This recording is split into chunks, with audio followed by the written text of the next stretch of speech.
마태복음 21장 1절부터 11절까지 다 같이 일어나셔서 우리가 교독하시겠습니다. 마태복음 21장 1절부터 11절까지 교독합니다. 그들이 예루살렘에 가까이 가서 감람산 벳박에 이르렀을 때에 예수께서 두 제자를 보내시며 이르시되 너희는 맞은편 마을로 가라. 그리하면 곧 매인 나귀와 나귀 새끼가 함께 있는 것을 보리니 풀어 내게로 끌고 오라. 만일 누가 무슨 말을 하거든 주가 쓰시겠다 하라. 그리하면 즉시 보내리라 하시니 이는 선지자를 통하여 하신 말씀을 이루려 하심이라. 일러스되 시온 딸에게 이르기를 내 왕이 내게 임하나니 그는 겸손하여 나귀 곧 멍에 매는 짐승의 새끼를 탔도다 하라 하였느니라. 제자들이 가서 예수께서 명하신 대로 하여 나귀와 나귀 새끼를 끌고 와서 자기들의 겉옷을 그 위에 얹음에 예수께서 그 위에 타시니 무리의 대다수는 그들의 겉옷을 길에 펴고 다른 이들은 나뭇가지를 베어 길에 펴고 앞에서 가고 뒤에서 따르는 무리가 소리 높여 이르되 호산나 다윗의 자손이여 찬송하리로다. 주의 이름으로 오시는 이여 가장 높은 곳에서 호산나 하더라. 예수께서 예루살렘에 들어가시니 온 성이 소동하여 이르되 이는 누구냐 하거늘 무리가 이르되 다같이 갈릴리 나사렛에서 나온 선지자 예수라 하니라. 아멘. 앉으시기 바랍니다. 여러분, 우리는 지금 현재 사순절 마지막 시점에 와 있죠. 사순절 절기 중에 이 클라이막스 절정에 다다랐습니다. 그 절정의 시작이 바로 오늘 이 종료주일을 시점으로 이제 고난주간 그리고 성금요일 그렇게 지나갑니다. 뭐 잘 아시는 대로 종료주일은 예수님께서 예루살렘으로 들어가시는 날 아주 많은 군중들이 예수님을 향한 큰 기대와 관심 속에서 우리 주님을 환영했는데 그냥 환영한 것이 아니라 그들의 손에 종려나무 가지를 꺾어서 흔들면서 주님을 환영했다라고 해서 종려주일 팜 선데이라고 그렇게 우리가 이름을 붙였습니다. 여러분, 종려나무 이렇게 생겼습니다. 보십시오. 잘 아시죠? 종려나무 팜. 여러분, 왜 하필 종려나무 가지를 꺾어서 환영했을까? 사실 이스라엘 그 지경에 있었던 천지에 깔려있던 나무는 종려나무라기보다도 무슨 나무였을까요? 감람나무입니다. 감람나무가 뭐죠? 올리브 나무죠. 올리브 나무. 네, 감람나무가 훨씬 더 많았습니다. 그래서 지금도 이스라엘의 그 국목이라고 할까요? 이스라엘의 나무는 올리브 나무입니다. 종려나무가 아니라. 그런데 그럼에도 불구하고 사람들은 종려나무 가지를 꺾어서 예수님을 환영했습니다. 거기에는 그럴 만한 이유가 조금 있는 것 같아요. 종려나무는 이스라엘 백성들에게 여러 가지를 의미합니다. 첫 번째로는 안식과 평안 그리고 생명을 의미합니다. 이스라엘 백성들이 출애굽해서 광야를 막 다니면서 얼마나 지쳤겠습니까? 그 많은 사람들이 광야를 다닐 때 굉장히 지쳤겠죠. 그때에 하나님께서 그 백성들을 엘림이라는 곳으로 인도하시는 거예요. 근데 엘림이라는 곳에 다가가는데 멀리서 보는데 나무들이 쭉쭉 뻗은 나무들이 있는 거예요. 종려나무가 있는 거예요. 팜트리들이 멀리서부터 보이는 거예요. 가서 봤더니 종려나무가 70그루나 있었다라는 거예요. 그 말은 뭐예요? 그곳에 물이 있었다라는 겁니다. 70그루나 종려나무가 있었으니 큰 종려나무 쭉쭉 뻗은 것들이 70그루니 얼마나 거기에 물이 많았겠습니까? 큰 오아시스가 있었던 것이죠. 그래서 하나님께서는 바로 이스라엘 백성들, 지친 이스라엘 백성들을 그 엘림이라는 곳, 종려나무가 많았던 곳으로 인도하셔서 거기서 푹 쉬게 하고 물을 마시면서 기력을 회복하게 하고 다음 목적지로 갈 수 있는 그런 준비를 시켰던 곳입니다. 여러분, 이스라엘 백성들의 입장에서 볼 때 그 종려나무가 보이는 광야를 가다가 종려나무가 보일 때에 그들은 어떤 생각을 했을까요? 살았다. 저기서 좀 쉬어야지. 저희 가면은 물을 시컷 마시면서 우리 또 동물에게도 물을 마시고 기력을 회복해야지. 아마 종려나무는 그들에게 안식과 평안과 힘과 생명 이런 것들을 그들이 품었을 것입니다. 그러니까 이 이스라엘 백성들의 그 기억 속에 그러한 것들이 있는 거예요. 종려나무 하면은 안식과 평안과 힘과 생명이다. 또 종려나무는 풍성함과 번영을 상징합니다. 나중에 이 이스라엘 백성들이 광야 생활을 다 마치고 나서 광야에 이제 가나안에 들어가죠. 들어갈 때에 모세가 신명기에 보면은 이제 그 가서 무엇을 해야 될지에 대해서 다 기록해 줍니다. 물론 레위기에도 나오는데 특별히 그들이 지켜야 할 절기에 대해서 말하고 있는데 유월절도 있고 무교절도 있고 칠칠절도 있고 그런데 그 땅에 들어가서 초막절을 지키라고 얘기를 합니다.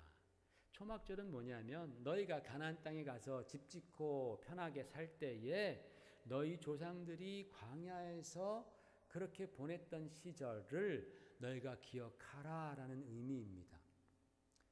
그래서 그 초막절을 지키기 위해서 자기 집에서 나와서 앞마당이나 뒷마당 또는 길거리에다가 종려나무 가지를 꺾어다가 천막을 짓습니다.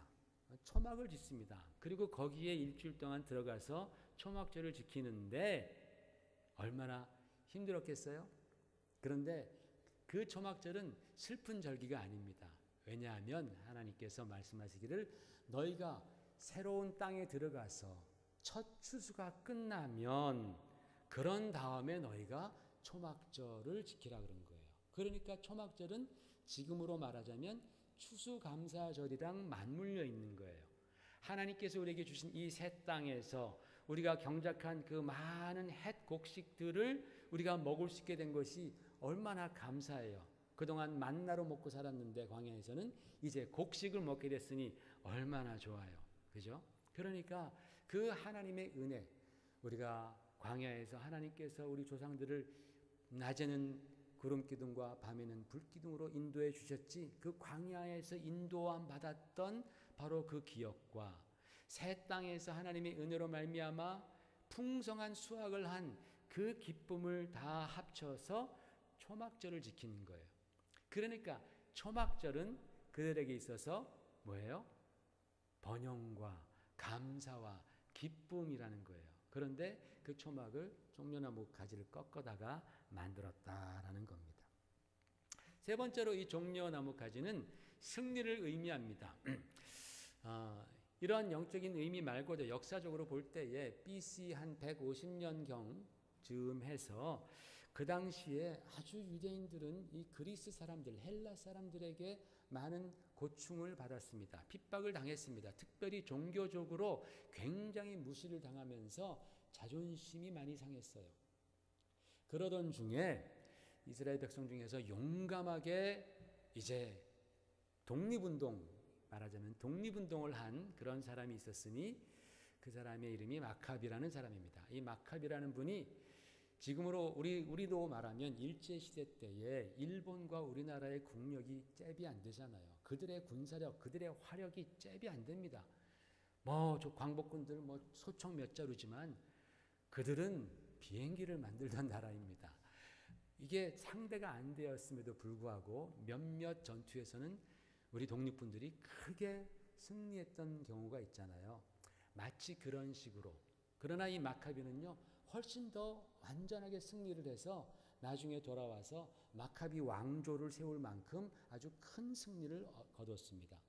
그가 승리하고 돌아올 때에 예루살렘 백성들이 그를 맞이할 때 종려나무를 꺾어서 흔들면서 맞이했다라는 거예요. 환영합니다. 우리의 구원자입니다. 독립군 장군 사령관 축하합니다 하면서 그렇게 환영을 했습니다. 그러니까 종려나무까지는 이스라엘 백성들에게 있어서 승리를 또한 의미합니다. 그러니까 여러분, 예루살렘 백성들이 예수님께서 입성하실 때에 종려나무 가지를 꺾어서 흔들면서 맞이했다라는 것은 그들이 예수 그리스도에게로부터 평안과 안식과 번영과 생명과 그리고 승리를 그들이 보았다 또는 적어도 기대했다라는 뜻입니다. 실제로 우리 주님께서는 그의 공생애 동안에 사람들을 만나고 가르치시면서 이렇게 말씀하셨습니다. 수고하고 무거운 짐진 자들아 다 내게로 오라. 내가 너희를 쉬게 하리라. 예수님께서 언제나 그 이스라엘 백성들, 유대인들을 바라보실 때에 목자 없는 양같이 유리하는 것을 보시고 마음 아파하셨다고 성경은 말씀합니다. 그리고 그들에게 다가가서 천국 복음을 가르치면서 그들의 마음 가운데에 평안을 주셨습니다. 쉼을 주셨습니다. 소망을 주셨습니다. 그래서 주님의 말씀을 정말 믿고 따랐던 사람들에게는 그들의 환경은 어려웠을지라도, 그들은 지금 아플지라도 그 말씀으로 말미암아서 참으로 평강과 안식을 누릴 수 있었습니다. 예수님께서는 자신을 안식일의 주인이다라고까지 말씀하셨습니다. 또 성경은 예수님을 평강의 왕이다, 평화의 왕이다라고 말씀하지 않았습니까? 그래서 예루살렘 주민들은 3년 동안 예수님을 관찰하면서 그분의 말씀과 그분의 삶, 그분의 행동, 사역을 통하여서 그 안에서 저분이 평안을 주시는 분이구나, 저분이 우리에게 쉼을 주시는 분이구나 라는 것을 경험했던 것입니다. 또 우리 주님께는 생명이 있죠. 그것도 약간 있는 것이 아니라 우리 주님 안에는 아주 풍성한 생명이 있으십니다. 그래서 요한복음 10장 10절에 보면은 예수님께서 내가 온 것은 양으로 생명을 얻게 하고 더 풍성히 얻게 하려 함이라 라고 말씀했습니다. 주님이 주시는 생명은 겨우 숨만 겨우 내쉬면서 겨우 목숨만 부지할 수 있는 그런 생명이 아니다라는 거예요. 우리 주님은 풍성하신 주님이십니다. 생명을 주되 풍성하게 주시겠다 라고 하시면서 뭐라고 말씀하시느냐? 나는 선한 목자라. 선한 목자는 양들을 위하여 목숨을 버리노라 라고 말씀하십니다. 그러니까 주님께서 우리에게 주시는 생명은 당신이 생명을 버림으로 말미암아, 당신의 생명을 우리에게 주심으로 말미암아 우리가 얻는 그러한 생명이니 그 생명이 얼마나 풍성하겠느냐. 주님은 계속해서 그것을 말씀하시는 거예요. 여러분, 우리가 예수님 믿으면서 그 생명이 풍성해야 됩니다. 그래야 우리는 주님께 영광 돌릴 수 있어요. 겨우겨우 살아가는 것이 아니라 어떠한 상황에서도 주님이 주시는 생명으로 풍성한 삶이, 그것이 곧 그리스도인의 삶이고 믿는 자들의 삶이고 예수를 따르는 자들의 삶인 줄로 믿습니다. 여러분, 우리가 세상 살면서 세상의 모든 부귀영화를 다 얻는다 할지라도 그 대가로 내 생명을 포기해야 한다면 도대체 누가 그것을 좋아하겠습니까? 아무도 안 좋아하지만 많은 사람들은 그렇게 살아가요. 자기 건강이 지금 그렇게 극도로 나빠짐에도 불구하고 무리하면서 과로하면서 세상의 부귀영화를 쫓아가다가 잡았다 싶었는데 내 건강 잃는 사람들이 얼마나 많냐라는 거예요. 그때 가서 그때 가서 아무리 힘써도 내 건강 회복하지 못하는 사람 부지기수입니다. 그거 계약 하나 따내려고 같이 술 마시면서 밤늦게까지 그러면서 간다 상해, 위다 상해, 그리고 또 집에 오면 또 부부관계 상해, 그러면서 막 생명이 막 줄어들잖아요. 여러분, 누가 우리에게 지금 당신에게 돈을 많이 줄 테니까 여러분의 생명 반만 나에게 줘, 10분의 1만 줘, 누가 선뜻 내 생명 나눠주겠습니까? 어차피 죽을 목숨도 그렇게 소중하거늘 영원한 생명은 얼마나 우리에게 더 소중합니까? 우리 주님께서는 죽은 나사로를 살리시면서 또는 나인성 과부의 그 아들 독자를 살리시면서 우리의 죽을 목숨도 풍성하게 해주실 수 있다라는 것을 백성들에게 보여주셨고, 또 진리의 말씀, 영원한 진리의 말씀을 통해서 그 말씀을 믿는 자들에게는 영원한 생명을 보장해 주셨습니다. 요한복음 5장 24절에 주님 말씀하시기를 내가 진실로 진실로 너에게 이르노니 내 말을 듣고 또 나 보내신 이를 믿는 자는 영생을 얻었고 심판에 이르지 아니하나니 사망에서 생명으로 옮겼느니라. 아멘. 누구든지 내 말을 듣고 나 보내신 이를 믿는 자는 심판에 이르지 아니하고 사망에서 생명으로 옮겨졌느니라.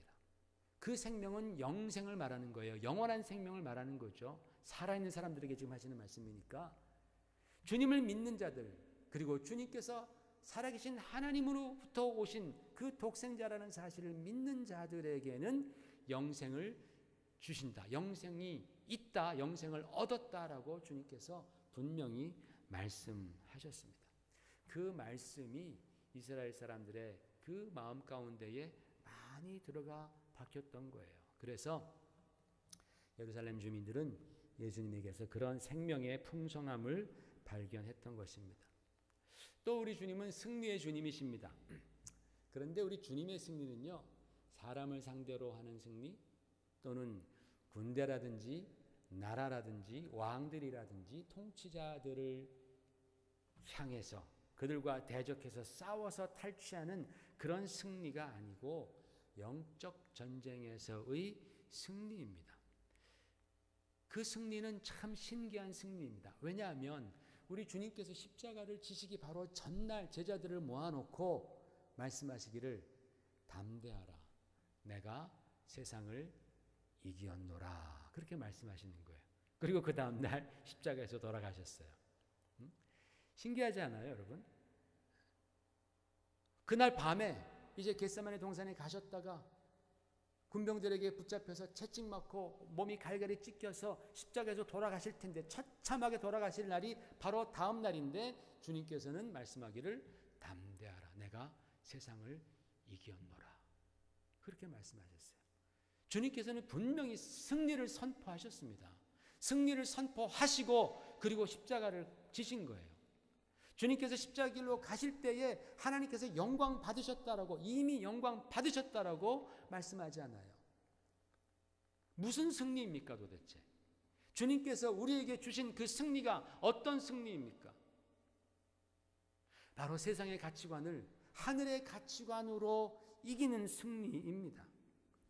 죄와 마귀의 유혹을 사랑과 용서로 이기신 바로 그 승리입니다.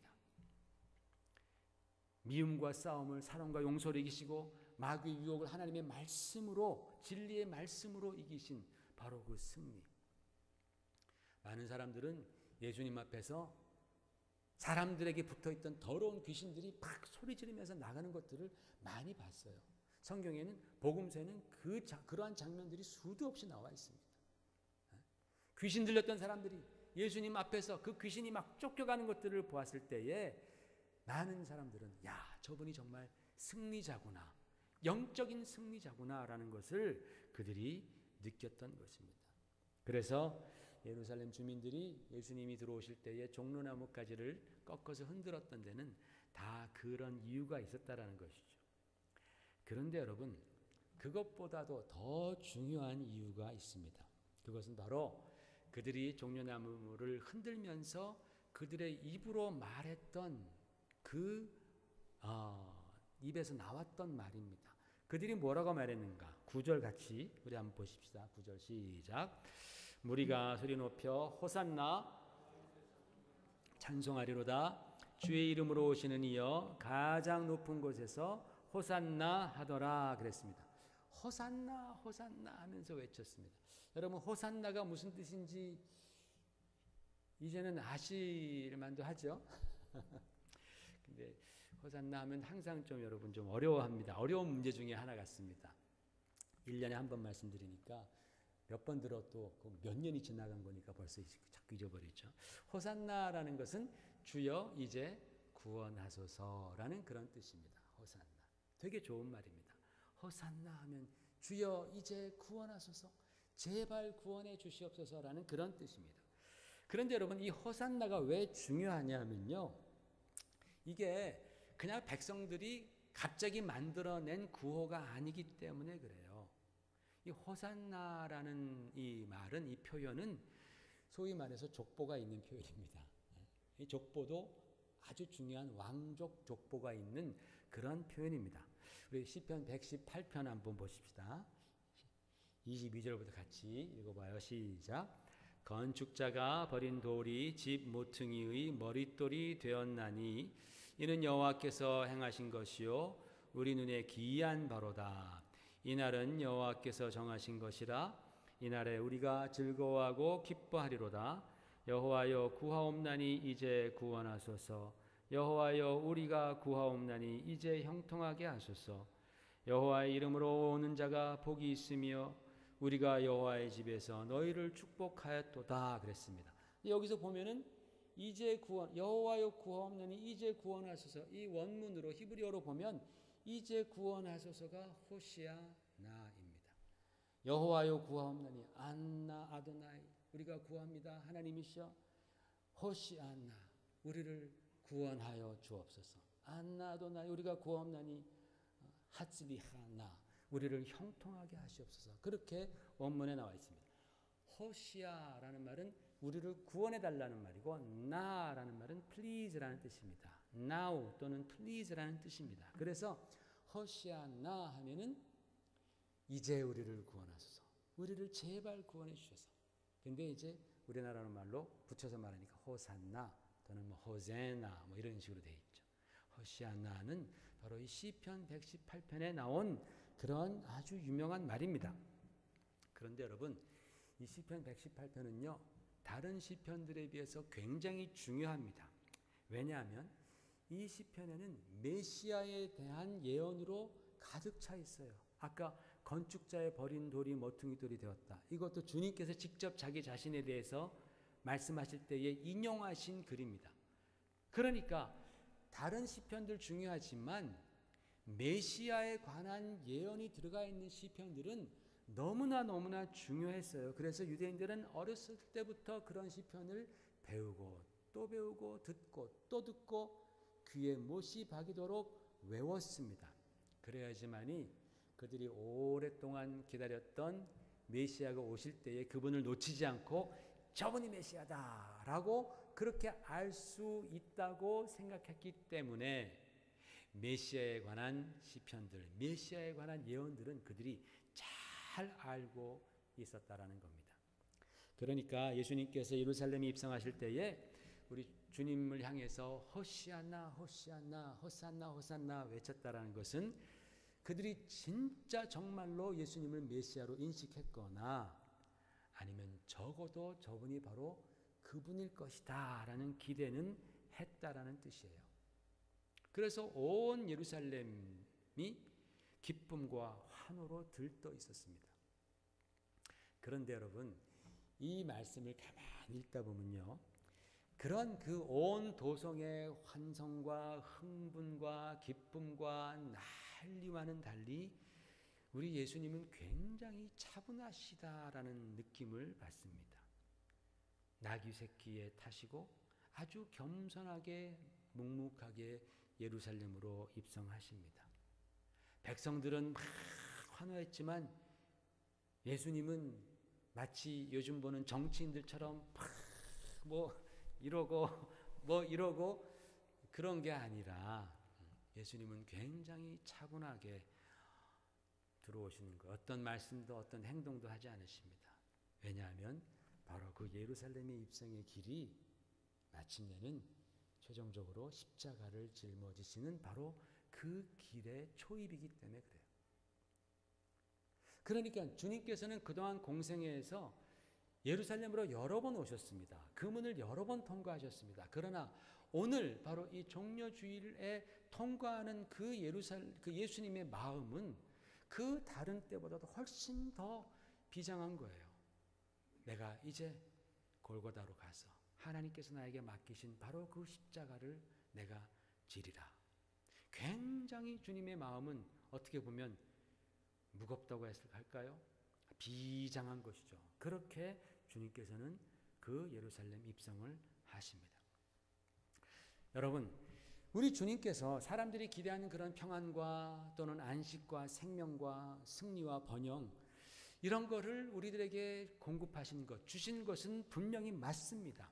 그런데 그러한 평안과 축복과 생명과 승리와 번영 이와 같은 것들은 반드시 십자가의 희생, 십자가의 고난과 죽음과 부활을 통해서만 얻어진다라는 사실을 그날 주님을 환영하던, 메시아로 믿고 환영하던 사람들 중에 몇 명이나 있었을까요? 한 명도 없는 겁니다. 그 많은 사람들이 예수님을 메시아로 믿으면서 주님이 우리에게 생명 주셨죠. 주님이 우리에게 번영 주실 수 있습니다. 주님께서 우리에게 안식도 주실 수 있습니다. 그렇게 기대하면서 환영했던 그 많은 사람들 중에 그와 같은 축복들이 마침내는 십자가의 희생과 죽음과 고통과 그리고 부활을 통해서 그들에게 주어질 것이라고 아는 사람은 단 한 명도 없었다라는 거예요. 그것을 알지 못한 채 그들은 환호하고 기뻐했고 들떠했습니다. 그러니까 주님의 마음은 얼마나 더 비감해지셨겠습니까? 주님을 환영했지만 그들은 그 귀한 것들이 어디서부터 어떻게 오는지 그들은 몰랐다라는 사실입니다. 마치 여러분 가나 혼인잔치 아시잖아요. 예수님께서 제일 첫 번째 기적을 베푸셨던 곳이 가나 혼인잔치였습니다. 물로 포도주를 만들었다 그랬습니다. 물로 만들어진 그 포도주가 맛이 얼마나 좋은지 나중에 갖다 줬더니 사람들이 깜짝 놀라는 거야. 야, 진짜 당신 대단하다. 이렇게 좋은 포도주를 맨 마지막까지 감춰놓고 아꼈다가 주니 당신 진짜 짱이다. 정말 잔치 잘하고 있다. 그 사람들은 아주 흥에 겨웠습니다. 기쁨은 막 절정으로 치달았습니다. 축하하고 감사하고 막 춤추고 난리가 났습니다.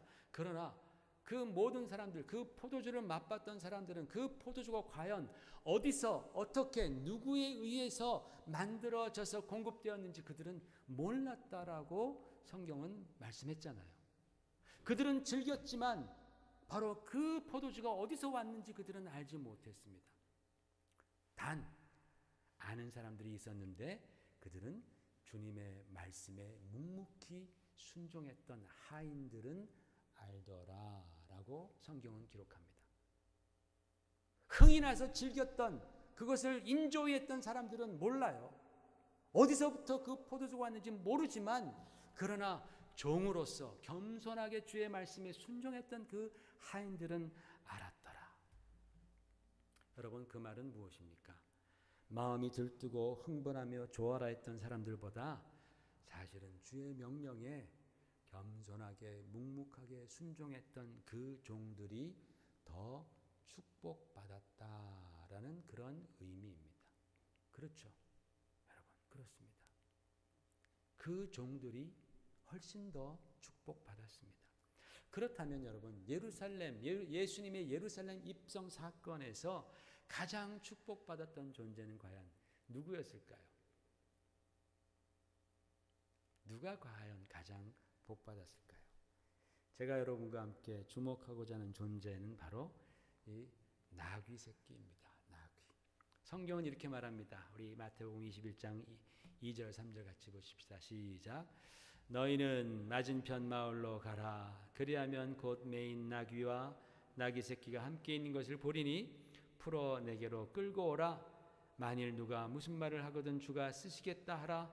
그리하면 즉시 보내리라. 주께서 쓰시겠다 하라. 그리하면 보내리라. 제자들이 주님께서 쓰시겠다 말하니까 그 나귀를 매였던 나귀를 풀어서 주님께로 데리고 옵니다. 뭔가에 묶여 있었는데 주님께서 쓰시겠다 하니까 풀리자 주님께로 와서 그의 등을 대었습니다. 주님께서 그 나귀를 타고 입성하시는 겁니다. 여러분 이 스토리에서 정말 이 나귀 새끼는요 보잘것없는 동물이지만은 하나님의 아들이신 예수 그리스도를 자기 등에 태우고 예루살렘의 그 입성 그 십자가의 길을 시작했던 정말 엄청난 특권과 축복을 경험한 존재가 바로 이 나귀 새끼입니다. 그런데 왜 주님께서 굳이 나귀를 택하셨는가? 그 다음 말씀에 답이 나오죠. 4절 5절 시작. 이는 선지자를 통하여 하신 말씀을 이루려 하심이라. 일러스되 시온의 딸에게 이르기를 내 왕이 내게 임하나니 그는 겸손하여 나귀 곧 멍에 매는 짐승의 새끼를 탔도다 하라 하였느라. 왜 주님께서 나귀라는 동물, 나귀 새끼를 택하셨는지 여러분 생각해 보십시오. 왜냐? 성경은 말씀하기를, 선지자들은 말하기를, 그는 겸손하였기 때문이다. 너희에게 메시아로 오시는 분은 겸손한 왕이시기 때문에 그분은 말을 타지 않고, 그분은 호화롭게 들어가지 아니하고, 정말 남들이 무시하고 멸시하고 하찮게 생각하는 그런 나귀 새끼, 짐승의 새끼를 타고 초라하게 들어오신다라는 거예요. 여러분 한번 생각해 보시면 되게 웃겨요. 그 모습이. 나귀도 큰 나귀가 있고 새끼 나귀가 있는데, 새끼 나귀는 타면은 내 발이 땅에 닿을 수도 있어요. 그렇잖아요. 그런 나귀를 타고 들어오시는 예수님의 모습이 사실은 얼마나 우스꽝스럽게 보일 수 있었겠습니다. 그런데 주님께서는 굳이 그 말씀을 이루시려고, 또 그분 자신이 겸손한 왕이시기에 나귀 새끼를 택하셨다라는 거예요. 예언자들은 바로 그 이유를 겸손에 두고 있습니다. 여러분, 이 나귀 새끼는요, 예수 그리스도의 겸손을 표현하기 위해서 특별히 선택된 동물이었다. 우리 주님께서 십자가를 지시기 위해서는 필수적으로 주님은 겸손하셔야죠. 교만하면 십자가 못 지죠. 겸손했기에 주님은 십자가를 지셨고, 십자가를 지셨을 때만이 사람들이 기대했던 그러한 평안과 안식과 번영과 생명과 승리를 가져다 줄 수 있기 때문에 우리 주님은 겸손했던 것입니다. 그래서 주님께서는 자기 자신을 잘 표현할 수 있고 자기의 사명을 끝까지 완수할 수 있게 적합한 나귀 새끼를 선택하셨다라는 겁니다. 사람들은 화려한 그러한 예수님의 예루살렘 입성, 또는 능력 있고 위엄 있고 당당한 그런 메시아의 모습을 원했지만은 주님은 겸손하게 오시는 거예요. 초라하고 별 볼 일 없는 나귀 새끼를 사용하셨다라는 겁니다. 그분의 사명을 감당하기 위해서. 사랑하는 성도 여러분, 사도 바울이 고린도 교회에 편지할 때에 이렇게 썼습니다. 우리 고린도전서 1장 26절 같이 보십시다. 시작. 형제들아, 너희를 부르심을 보라. 육체를 따라 지혜로운 자가 많지 아니하며 능한 자가 많지 아니하며 문벌 좋은 자가 많지 아니하도다. 그렇게 말했습니다. 고린도 교회 사람들이 많이 몰려가지고 막 하나님 찬양하고 그러는데, 교회에 모인 사람들을 가만히 보니까 세상적으로 볼 때에 그냥 별로라는 거예요. 고린도 교회가 그랬습니다. 세상적으로 볼 때 별로다. 너희 중에 특별히 잘난 사람 없고, 특별히 좋은 학벌이라든지 특별히 돈 많은 사람, 특별히 문벌 좋은 사람 없었다라는 거예요. 그런데 그 다음 말씀이 놀랍습니다. 같이 읽습니다. 시작.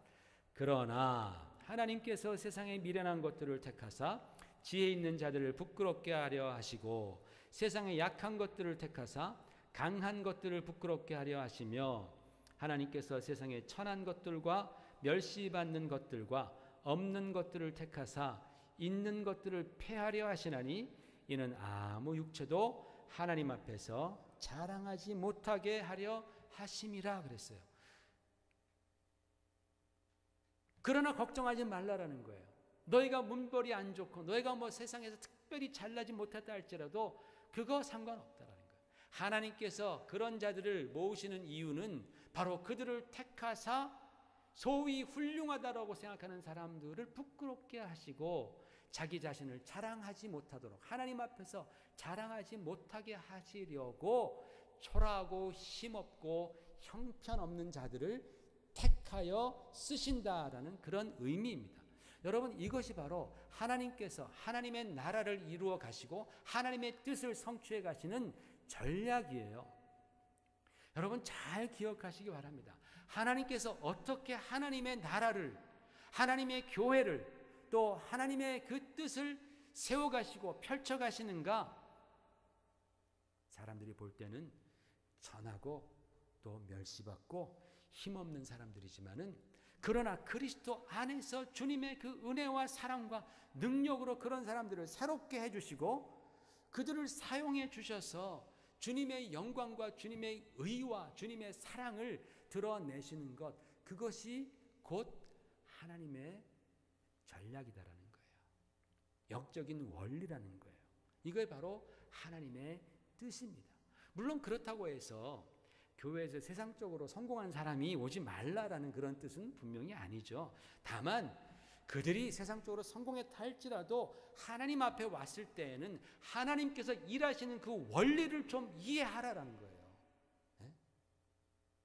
내가 세상에서 성공했어. 내가 이런 학벌이야. 내가 이러한 문벌이야. 내가 이러한 재산이 있어. 세상에서는 칭송받아서 교회에 와서도 내가 그것을 하나님 앞에 자랑거리로 여기면 그 사람은 망한다라는 거예요. 하나님께서 일하시는 원리는 겸손해지라는 거예요. 겸손해지라. 겸손한 자를 하나님께서 쓰신다라는 거예요. 하나님의 원리는 바로 그겁니다, 여러분. 근데 우리가요, 내가 성공하지 못해도 다 자기 자신에 잘난 게 있어요. 그렇잖아요? 내가 남들처럼 성공은 못해도 그렇다고 해서 내가 뭐 실패했나?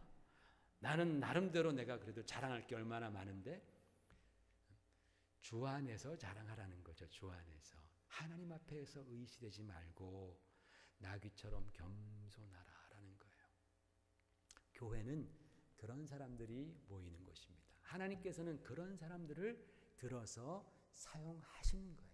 나귀처럼 나는 사람들이 볼 때 별 볼 일 없고 그저 초라한 그러한 나귀 새끼 같은 동물이지만 주님께서 하시고자 하시는 그 일이 바로 겸손의 왕, 그분이 하시려는 일이 바로 십자가이기에 그분은 초라하고 별 볼 일 없는 나와 같은 자를 주님께서 기뻐하시고 사용하신다라는 거예요. 할렐루야. 그러니 우리가 얼마나 그 주님 앞에 감사함으로 나갈 수 있습니까?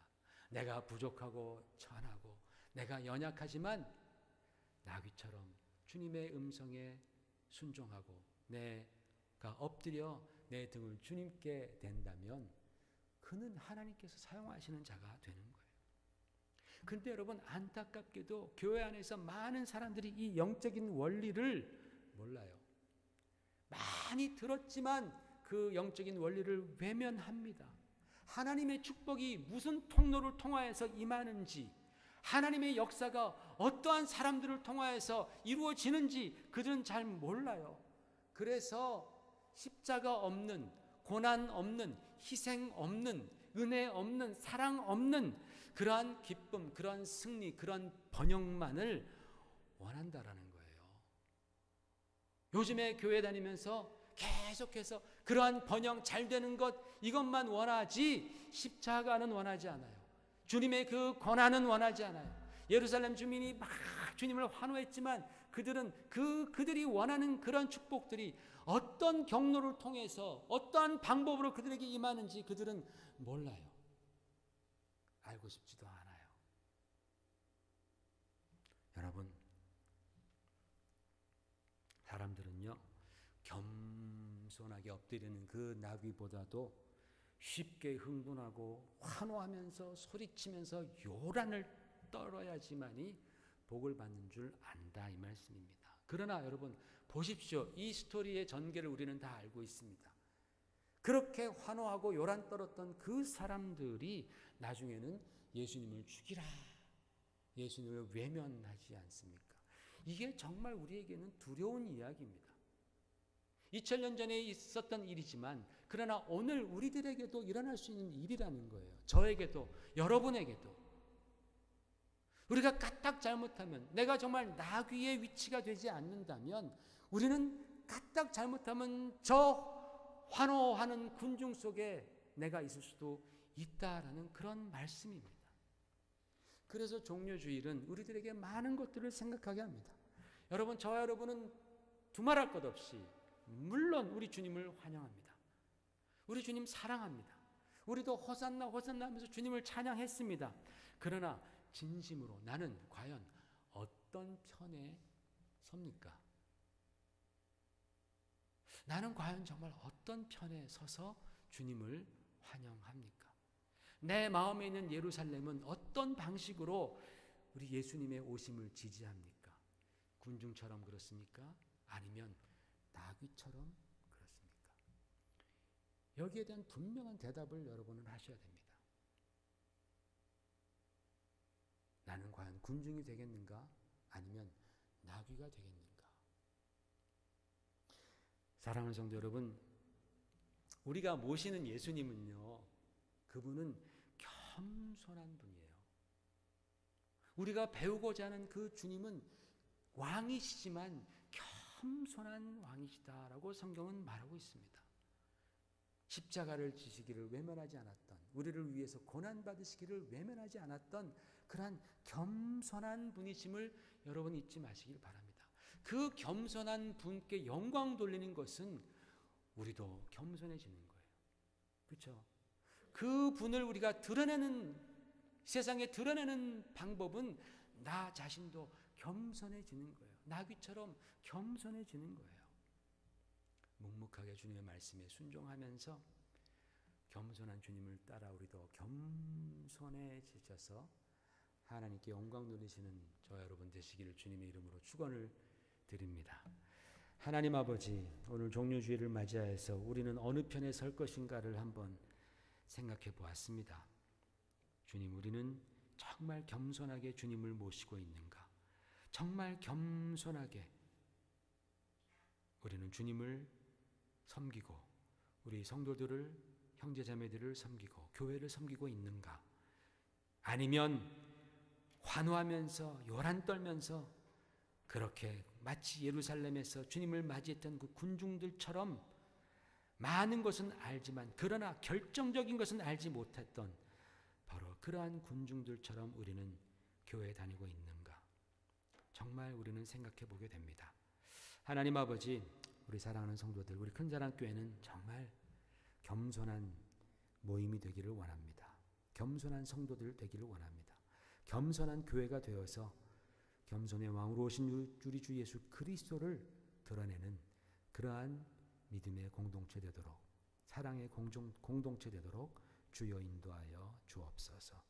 예수님 이름 받들어 간절히 기도 올리옵나이다. 아멘. 우리 찬송가 140장 왕 되신 우리 주께 찬양하시면서 헌금하십시다.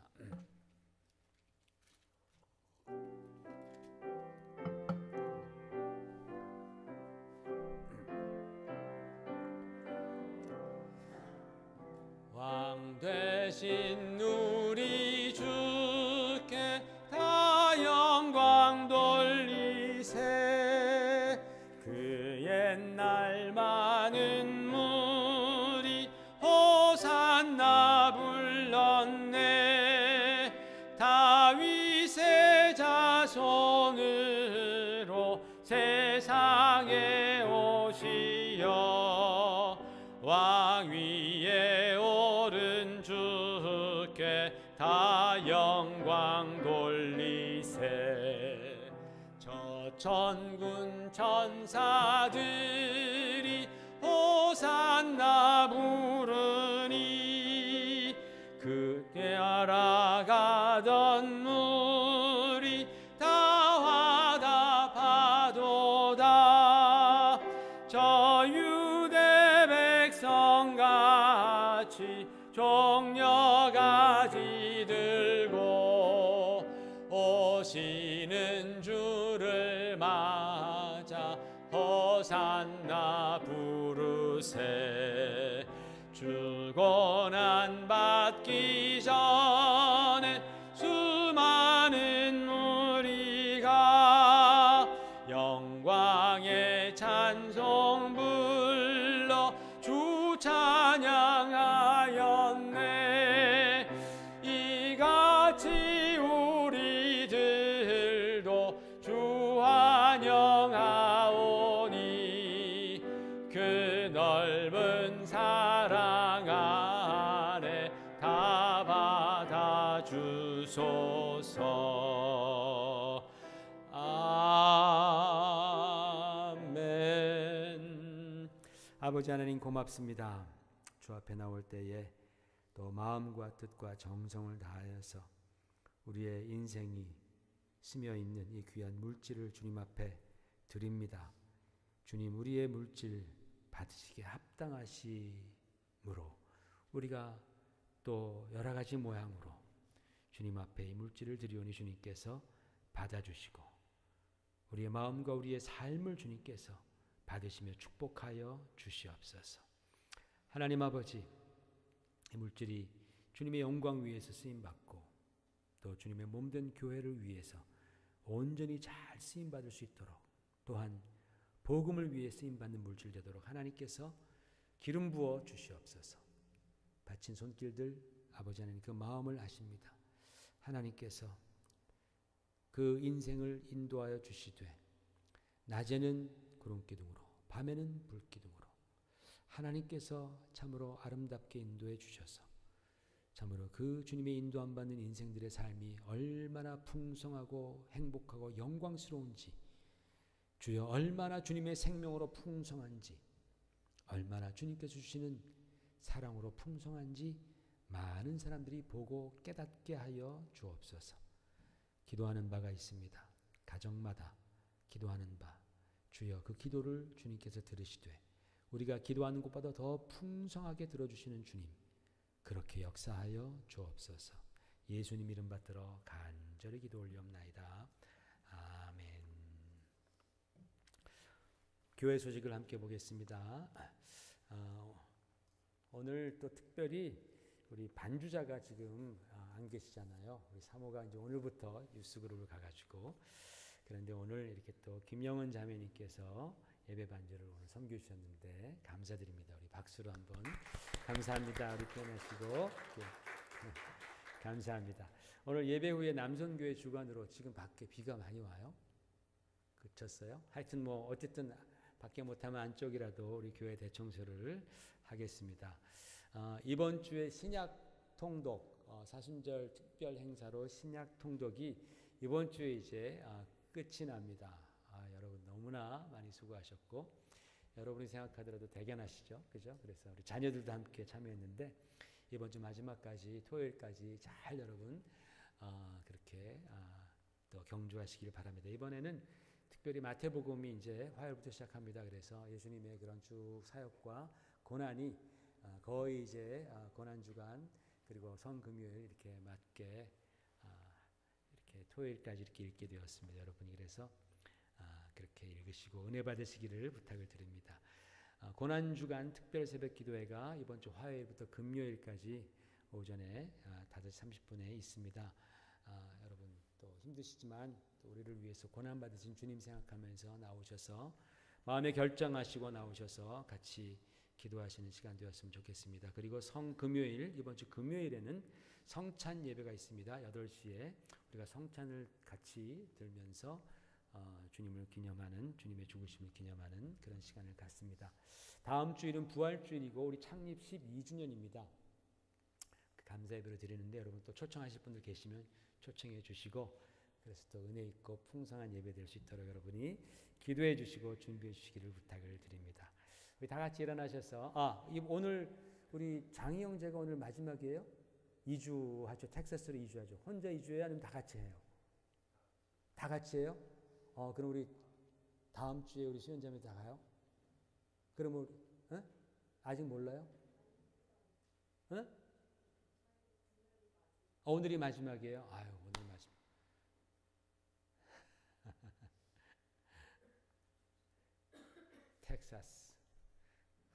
텍사스로 가셔서 또 가시게 되면은, 근데 거기서 또 영원히 있는 건 아니죠, 그죠?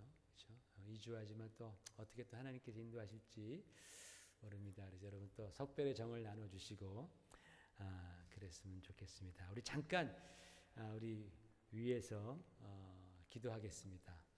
하나님 아버지, 우리 또 장희 형제와 우리 수연자매 가정, 잠깐만요. 그 가정을 하나님께서 축복해 주셔서 우리와 함께 신앙생활 하다가 이제 또 하나님의 인도하심으로 텍사스로 이주하게 되었습니다.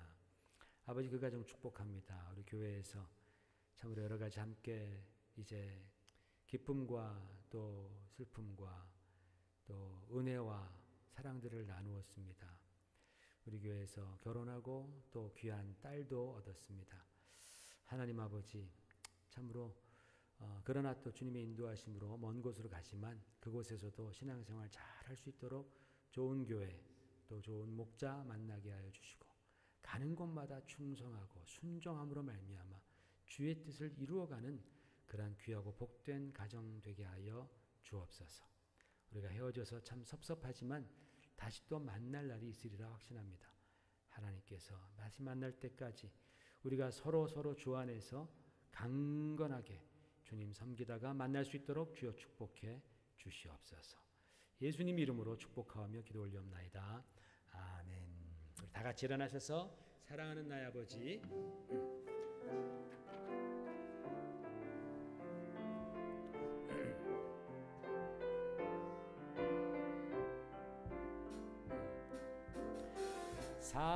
사랑하는 나의 아버지, 이름 높여드립니다. 주의 나라 찬양 속에 임하시니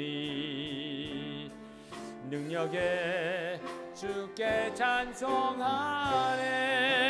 전능하신 하나님 찬양, 언제나 동일하신 주, 전능하신 하나님 찬양, 영원히 나 주의 이름 높이리, 나 주의 이름 높이리, 나 주의 이름 높이리. 하늘 높이 들린 깃발처럼 주의 이름 높이리. 전능하신 하나님 찬양, 언제나 동일하신 주, 전능하신 하나님 찬양, 영원히 다스리시네. 영원히 다스리시네. 영원히 다스리네. 지금은 십자가를 지시기까지 몸소 겸손과 사랑을 우리에게 베푸시고 보여주셨던 우리 주 예수 그리스도의 놀라우신 은혜와 하나님 아버지의 극진하신 사랑하심과 성령님의 감화 감동하시고 역사하시고 깨닫게 하심이 군중 속에서 환호하며 있었으나 그러나 십자가의 길은 알지 못했던 그러한 사람이 되는 것이 아니라 겸손한 나귀와 같이 주님의 말씀에 순종하고 주님 가신 길에 동행하려고 우리도 겸손하게 주님 섬기겠습니다, 따르겠습니다 라고 고백하는 사랑하는 성도들 머리 위에와 가정 위에와 그리고 교회 위에 지금부터 영원히 함께 있을지어다. 아멘.